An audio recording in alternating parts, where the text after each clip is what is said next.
কিন্তু তাবিকে নিৰ্মাণ কৰিবলৈ আহিছোঁ কাৰণ ইহুদিবিলাকে যীশুখ্ৰীষ্টক দেখিবলৈ আলপোৱা আছে কাৰণ যীশুখ্ৰীষ্টৰ প্ৰতি মানুহ জমা আহি আছে তেতিয়া ইহুদিবিলাকৰ মাজত এটা ধাৰণা হৈ গ'ল যে সমাজৰ মাজত এটা ধাৰণা হৈ গ'ল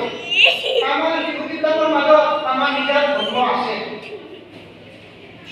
আমাৰ নিজৰ ধৰ্ম থকা সত্ত্বেও এই যীশুখ্ৰীষ্টৰ যি নতুন ধৰ্ম প্ৰচাৰ কৰিব আহিছে ইয়াতে আমাৰ সমাজৰ মাজত ভাৱ কৰিছে আমাক এতিয়া মান্য নকৰে আমাৰ নামঘৰবিলাকত আহিলেও আমাৰ কথা নুশুনে যীশুক ক'লে হাজাৰ হাজাৰ মানুহ গাই আছে যীশুৱে কৰা কৰ্মবিলাকত হিংসা লাগে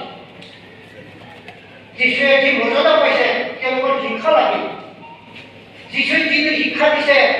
আৰু এই যিটো ইহুদিবিলাকৰ পুৰুষবিলাকে যেনেকুৱা শিক্ষা দিয়ে শিক্ষাবিলাক পৃথক পৃথক ইহুদিৰ উপদেশ যীশুৰ উপদেশ অলপ নিমিলে যীশুৰ লগত হাজাৰ হাজাৰ লাখ ইহুদি মানুহবিলাকে যীশুক উপদেশ কৰিব যীশুখ্ৰীষ্ট যদি ঈশ্বৰৰ পৰা হয় তেওঁ যে আমাৰ মুক্তিদাতা হয় এই কথাটা বহুতে বুজিলে চিনি পালে আৰু যীশুখ্ৰীষ্টক বিশ্বাস কৰিবলৈ ধৰিলে এতিয়া ইহুদিবিলাকৰ মাজত যিটো তেওঁলোকৰ ঈশ্বৰে দিয়া মুছলিমে দিয়া বিধি জানমতে যে ধৰ্ম নীতি নিয়ম তেওঁলোকে কিছুমান নীতি নিয়মবিলাক পালন কৰিবলৈ এৰিলে এতিয়া যীশুখ্ৰীষ্টই পৰামৰ্শ দিয়া নীতি নিয়মবিলাক তেওঁলোকক অৱলম্বন কৰিলে অনুসৰণ কৰিলে লাহে লাহে তেওঁলোকৰ মাজত কি হৈ গ'ল যিহুদি পুৰোহিতবিলাকৰ মাজত যিহুদি গান্ধীৰ লগত যীশুখ্ৰীষ্টক পৰীয়া